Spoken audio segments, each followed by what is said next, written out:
I just prayed to the universe. I wanted to live, and could I live to be 20 years old? And not long after praying, I remember an afternoon, all of a sudden this feeling of like energy, a peace flooded my body. It was just took my breath away. And it was a knowing in that moment that I was going to live and that I was going to be okay. And it has been with me to this day. It changed my life.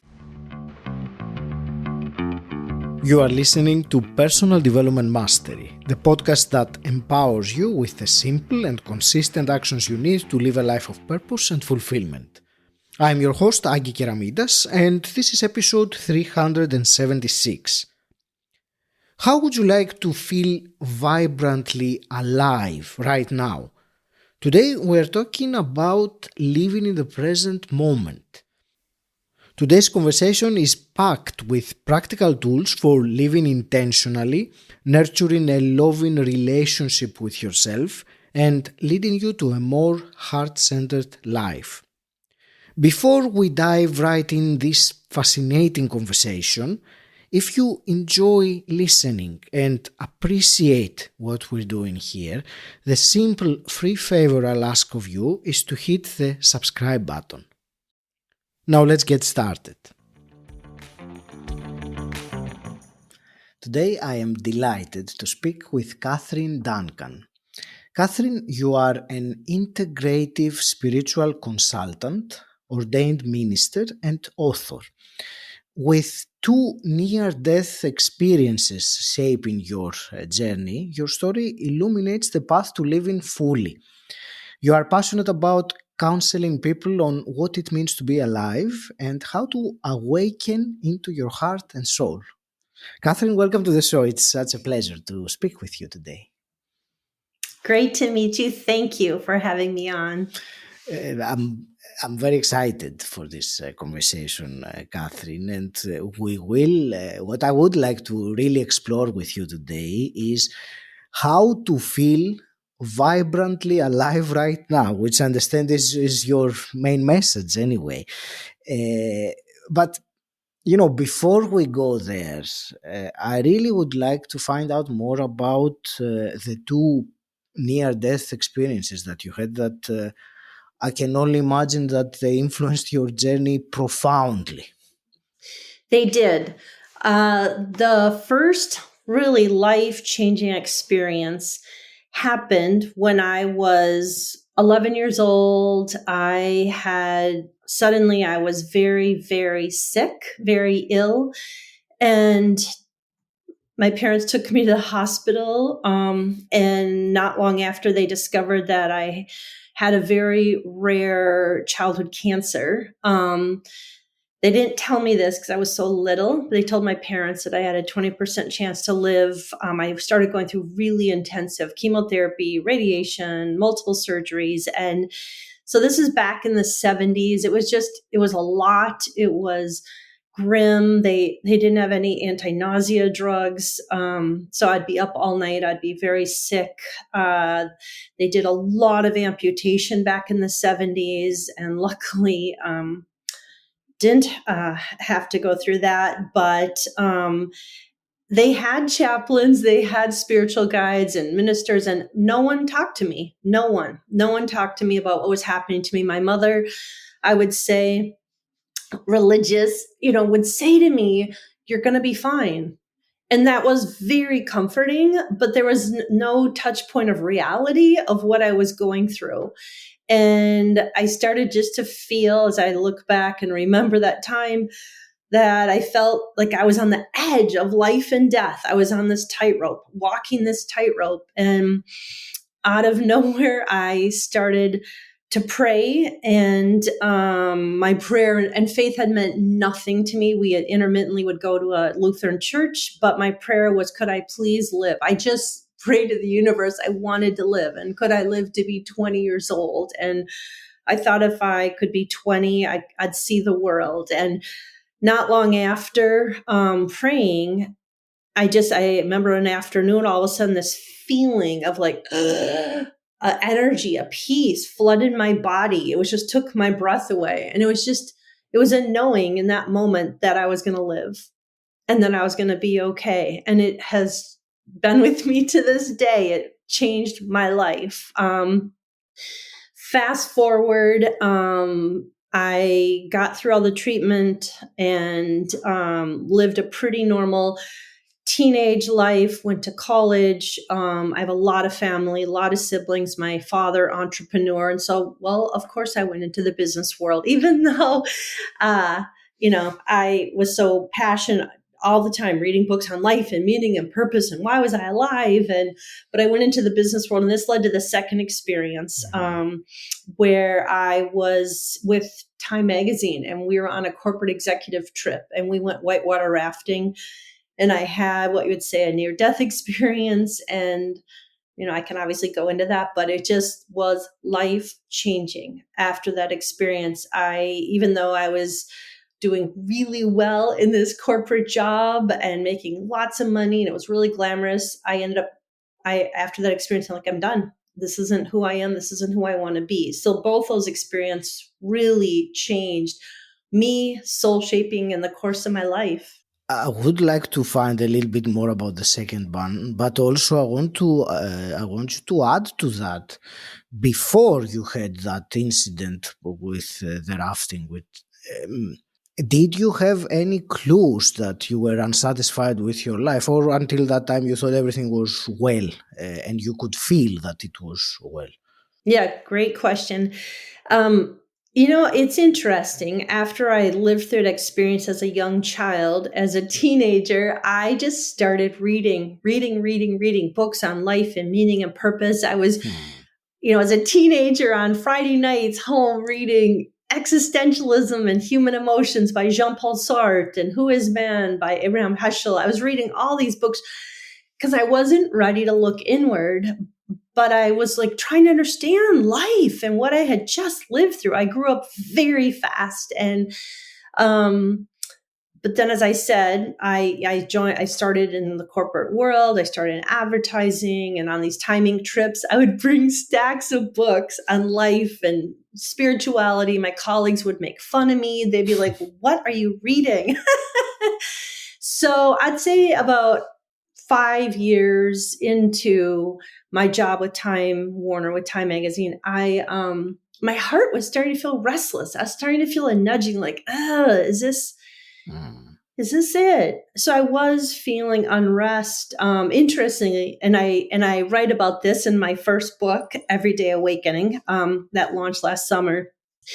I write about how, I was feeling this nudging. I thought I'd be a manager and live in New York with Time Magazine.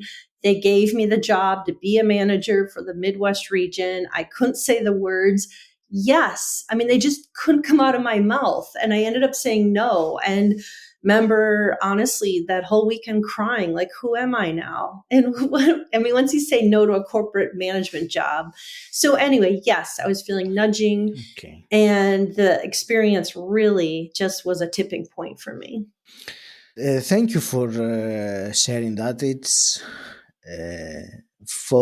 I believe for most people, and tell me if you agree based on your experience, I think for most people, the concept of how a near-death experience can change you. You mentioned earlier the phrase like on a tightrope, or you said the edge of life and death. So, of course, we will move on with the conversation, but I would like some more of your thoughts on this particular element, and maybe something that is of very big importance for someone listening now to understand about this.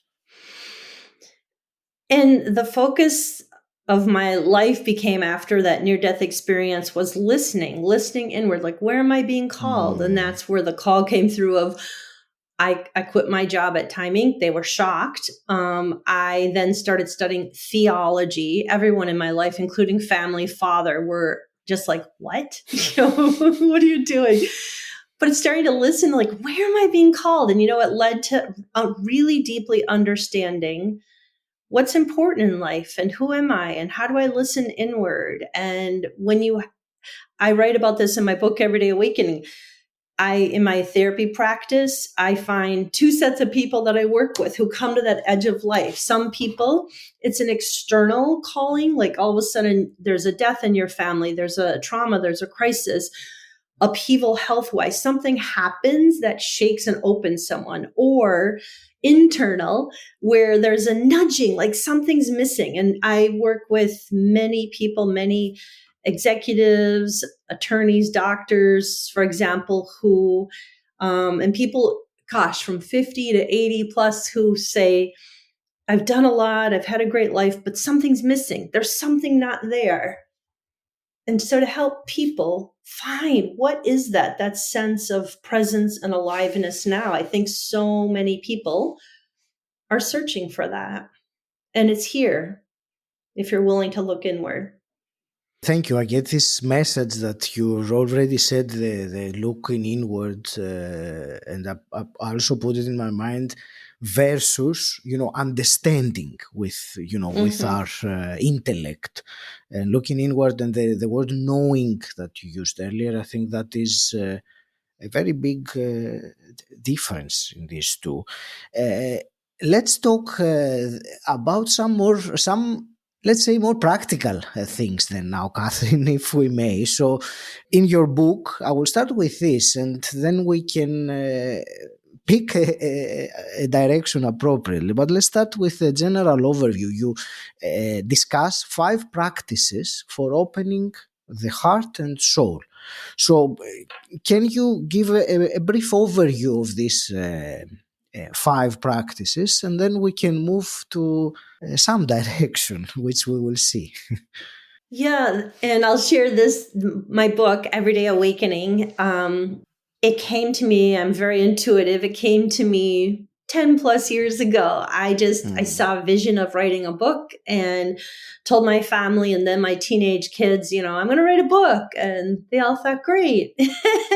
But it was just writing a book as a calling, and it really poured through me in early 2020. So the 5 practices that I share are practices that I've lived organically much of my life. And the 5 practices are coming back to the present moment, connecting with something greater, grow your trust, embody love, and hold openness. And so that's what my book is, 5 practices for living fully, feeling deeply, and coming into your heart and soul. So I talk about those 5 practices, but in my book, I have 42 exercises. Like, how do you do it? I just want to so we're not just living head up thinking, but how do you feel it? How do you feel into the moment right now? How do you feel into your heart? How do you feel into flow? I mean, we can all do it, and there's many different ways to come at that. And so I offer a variety of ways, and I do this also in my private practice. If you enjoy this episode, can you find one person you think would find it useful and share it with them? I'd really appreciate it. It helps the show grow, and you'll also be adding value to people you care about. Thank you. And now let's get back to the episode. I certainly will agree with you wholeheartedly that the practical element, the exercises, the actions, is what is really going to change someone's life. And I mean, you can get the information from reading the book, and you can even say, I understand it. However, if you don't, and that's my own personal experience as well. And I was telling you earlier before we started that my book also has this actionable element, because that's how personal development is, how our development generally happens, when we act on the knowledge we read. So thank you for sharing that, because it is very important. There is the key principle out of these 5. I would certainly like to discuss the living in the present, because I think if one can master that, everything else is relatively easy, I think, in comparison. So Tell me a bit about, the importance of living in the present, and what stops maybe most people to do that. And then we can discuss about some maybe practical things. I start my book, the first practice first is come back to the present moment. Until you're here and now in the moment, I feel like you can't access that deep presence, that love, that flow. So it is, I think, the first step. And just knowing that we are not our thoughts and we're not our feelings, we can step back to that silence, that stillness, that witnessing presence, or that essence. That's who we are. And it just takes, I always share this in my practice and in my book, and awareness, just awareness. Where are you? Can you notice and be aware? Where am I right now? It's so easy for all of us, including me, to get caught in our busy thinking, fast chattering ego mind. It's just so easy to live head up. And I call it people that live on autopilot. You're living on autopilot. Your mind is running you. So just tuning in, where am I? Can you mid-morning, maybe you take a break if you're working, you're home, wherever, and just like, where am I?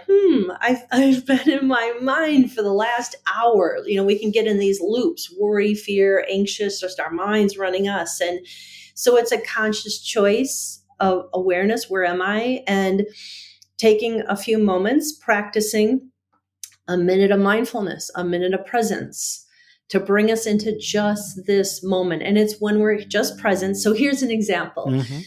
Right now, you and I talking, and people that are listening, can you for a moment feel your hands, feel your fingers, feel the energy, whatever's there in your hands, your fingers.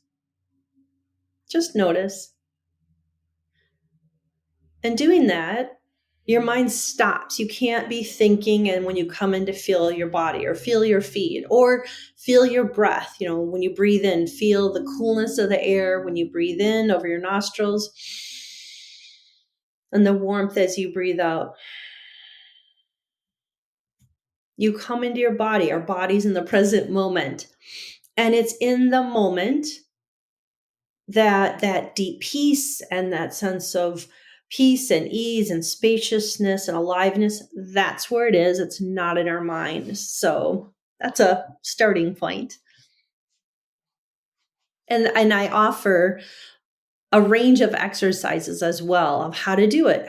Is it your breath? Is it through your body? Many different ways of how to feel into just this moment. And also tuning in, awareness, noticing. We all have done this, I'm guessing. When all of a sudden, something happens and you have, a negative thought, an anxious thought, a worry thought, it can just take over. And the term neuroplasticity, we can rewire our brain. It's plastic. We can rewire it till the moment we die. So even how to work with a negative rumination, a limbic loop, that feeling that's eliciting all these feelings, emotions, we can change that. And I talk about how to do it in my book. Thank you first for those two practical, very simple to do things, which was the breathing or feeling the energy or the sensation between our fingers or on our fingertips. I liked you were saying that moving from being stuck to the head to moving to your heart, it is a conscious choice, which when you were saying that, I was thinking we are completely in an unconscious mode when we drift, when we allow to our thoughts or our mind to take us to some direction. We are completely the opposite. It is unconscious that is happening, but there is always, and that's highlighted that I'm saying it, of course, in my own interpretation, that even in that train of being unconscious, you still always have the conscious choice to stop that and then feel your fingers, or take a few deep breaths, because they will completely make you more conscious. So I'm sharing something from Yep. my own also personal experience, Catherine. Yeah. And I agree with you. It's a choice. How are we living all day long? It's so easy to live in our mind. And I think society really promotes that thinking and being an achiever and, who are you? Versus, can you just be here now? Move away from, doing to just to being here now. One of my favorite authors ever is Ram Dass. Be here now. I've read everything of his from childhood, and Thank you. Let me ask you, let's delve into one other of the topics that you mentioned, the practices, and it's the importance of trust, love, openness, which I think many times it is maybe not talked about as much, or maybe neglected. So I would like some of your insights about this, the importance of this, and of course, how to cultivate it. yeah, my practice, embody love. I think it's the essence of who we are. When we take a break out of our mind, we come into the moment, we come into our heart. It's a doorway to our soul. That sense of oneness is love. I think we're all interconnected. We're all energy. We're all connected in that sense of oneness and love. And I think it's a conscious choice to grow love. I really like Rick Hanson's work. I've worked with him, certified in his neuroplasticity model, Heal, and he uses the term marinate in the good, grow the good, and it is growing that love in our heart. I think love is the healing balm in life. Love, I think that's why we're here, to learn to love. And I think when we all pass on, we bring our ability, to how deeply can we love, and how have we loved one another. And it's an ongoing conscious choice, and it's not always easy, is it? Especially if something happens, or a friend or family member is unkind, or something really hurtful happens. Like, how do you move forward? How can you move through forgiveness, and how can you keep opening into love? And I'll tell you, that my years as a chaplain in our number one trauma hospital, as well as in hospice — I was a hospice chaplain for years — the number one theme I heard was love. That's what people wanted when they were near end of life and about to die. That's all I heard. Love. Everything else dropped away. Love of family, love of friends. It's all that mattered. So I just, tuning in, and I share this in my practice and in my book, but starting with, how do you love yourself? A lot of people have never thought about that. How do you love yourself? It starts with, how do we deeply love ourselves and grow that love? We can only love another to the extent we've deeply loved and met ourselves.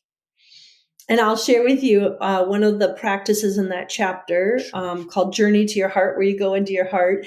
This is a practice I started when I was in my 30s, when I made that big change of leaving the corporate world. And I grew up in a family where we didn't talk about feelings. I really never heard "I love you." And in my 30s, I remember thinking, I want to feel more love. And this meditation I worked with on feeling into my heart, I did this meditation every single day for 30 days. I was determined to feel my heart more. And I knew the meditation said, get in bed and just go and feel my heart and open my heart. And at the end of the 30 days, I remember I was in my kitchen making some food, and all of a sudden I felt this like fluttering in my heart. I was like, oh, and I'm like, right, I've been trying to feel my heart for 30 days. But there really truly are breath exercises. They're meditations. There's practices.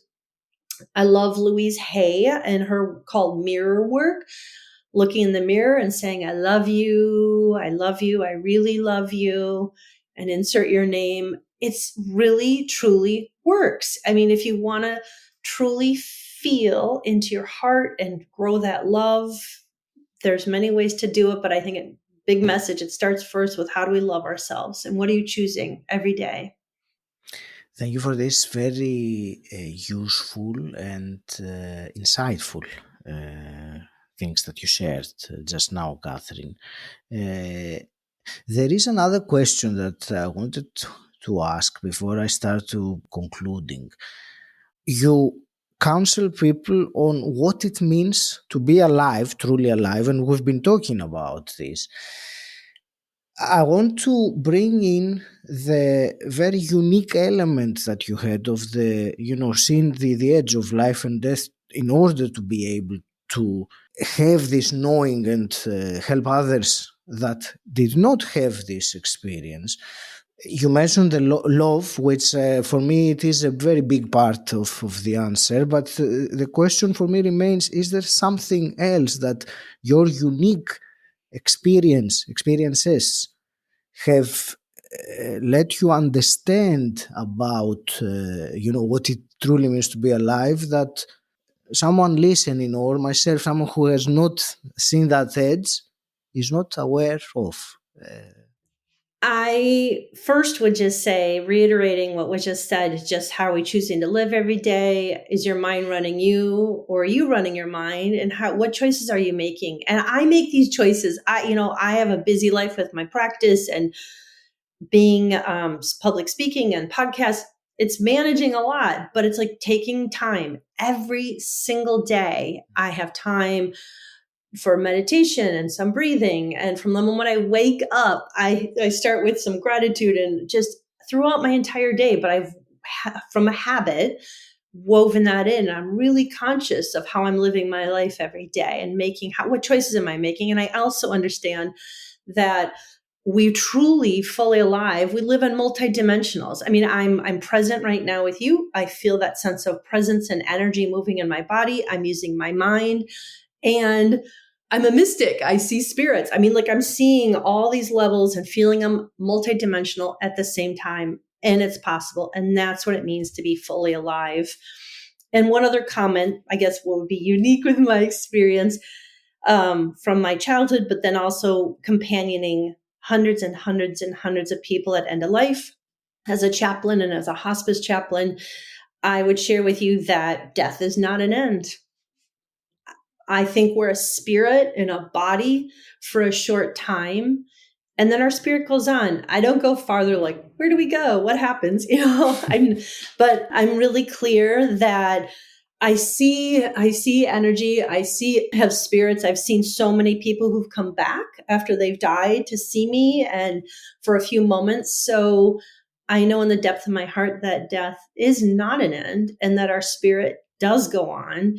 And that there's so many layers between us, you and I right now. I do believe in spirits and angels, and I've seen angels, and there's a lot. But so the question is, are you open? And can you be open to what it is for you? And I think every one of us gets guidance. We get guidance. Is it a sense? We have gifts.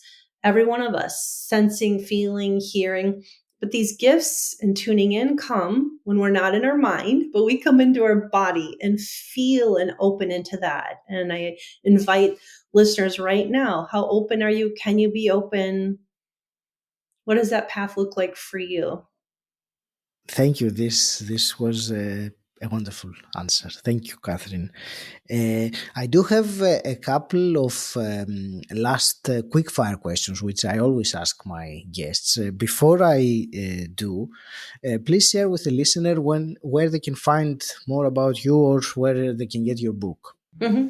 So my book is called Everyday Awakening, and you can go to my website, everydayawakening.com. I am on Amazon, Barnes & Noble, Target. I'm all over. So you just Google Everyday Awakening, Catherine Duncan, lots of choices where my book's available. Thank you. And I'm on Instagram, Catherine Duncan, MABCC. My Facebook is Learning to Live, which is my company name. And I'm even now on TikTok. Yeah. That's the last frontier for me. I'm not. I resist. Thank you. I have a media person helping me, not me. It's a lot. Thank you, Catherine. And let me ask you then my two quick fire questions. And the first one is, what does personal development mean to you? I think choosing yourself. Are you choosing yourself?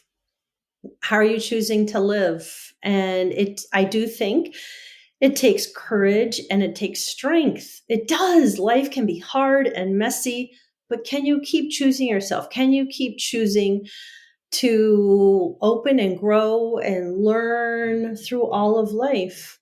I think that's deep inner work, inner reflection. It's a choice. And what are you choosing again?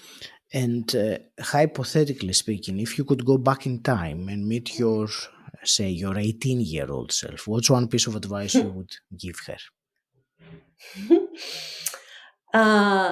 That just trust all is well. I love that famous phrase from Julian in Norwich, mystic, all is well, all will be well. And that trust how the path is going to unfold. You're exactly where you're meant to be, and it will all unfold. Catherine, I want to thank you very much for this conversation. I believe it was very illuminating in many ways, so I appreciate the insights and the value you shared with us. I want to wish you all the very best with your journey and your mission. Any last parting words? Thank you so much for having me on your show. Delight to meet you. I can see your spirit and your sparkle. So blessings to all the listeners. Thank you so much. Blessings. And before I end today's episode, an open invitation to you listening right now. I invite you to find me on social media and send me a direct message about anything you prefer. You can tell me who your favorite guest has been so far, or who you would like me to interview next, or what topic you would like to hear on the podcast. So drop me a line and I look forward to chatting with you. Until next time, stand out, don't fit in,